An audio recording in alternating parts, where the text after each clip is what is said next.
Hello, welcome to Raising the Bar. I'm Jamie Boudreau. Today we're going to talk about barrel aging cocktails. Now, barrel aging really is as simple as it sounds. All you need to do is make your cocktail, stick it in a barrel, give it some time, take it out, and you're good to go. But we're going to get into a little bit more specifics regarding the barrel aged cocktail. Today we're going to be using barrels from the wonderful Woodinville Whiskey Company, and we're going to be making a cocktail with their Headlong White Dog Whiskey. Now, before you throw your cocktail into a barrel, you have to prime it first. And what that means is you need to put a liquid in the barrel to help expand the wood and make sure that there are no leaks in your barrel.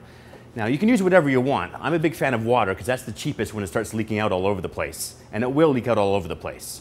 So, take your barrel, whichever size you have, open the bunghole, and fill it with water. Make sure you do this in the sink. Guys, all the liquids will start leaking out of all the cracks in your barrel. Once you have a barrel that is no longer leaking water, you can empty out all the water and now start to age your cocktail. Today, we're going to do a cocktail that uses, again, the Headlong White Dog Whiskey. And we're going to make a big one. So I'm going to use this big barrel right here, put a funnel in it to make less of a mess. And this one has already been primed. And we are going to use 2 parts of the Headlong White Dog,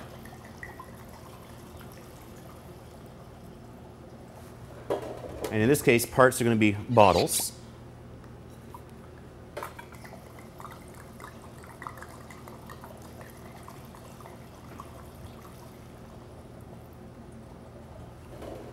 One part Punta Mess.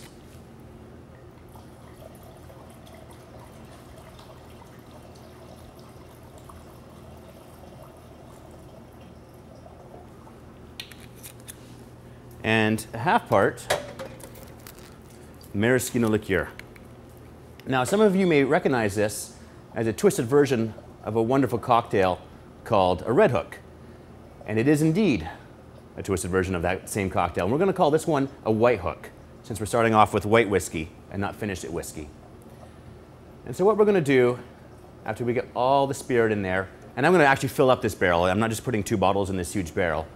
After we're done here, I'm going to fill up this barrel. And we're going to let this sit for a period of time until the cocktail becomes integrated. Now, many of you may ask, how long is that period of time? And there really is no set period of time. Spirits are going to act differently within the barrel. The size of the barrel, how many times you use the barrel, all these things are a factor. So the best thing to do is just taste, taste, taste. Let it sit for a couple weeks. Pull out a little sample and taste it, and you'll know, does it taste the same? Or is it pulling out wood flavors? Is it getting too woody? You just have to taste, and you'll know when it happens. But I do suggest this. When you think it's ready, pull it out, but don't pull it all out. Leave a little bit in there, let it age a little bit further, just so you can see what would have happened to the cocktail if you would have left it in. Now, after you pull out your cocktail from your barrel, you're not quite done yet. The first thing you want to do is you're going to want to filter it.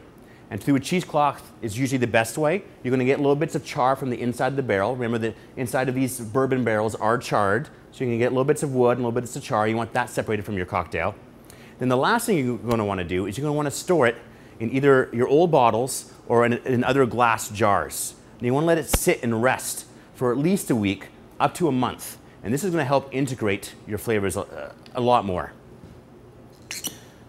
So I have taken the liberty of aging this one for almost 3 months now.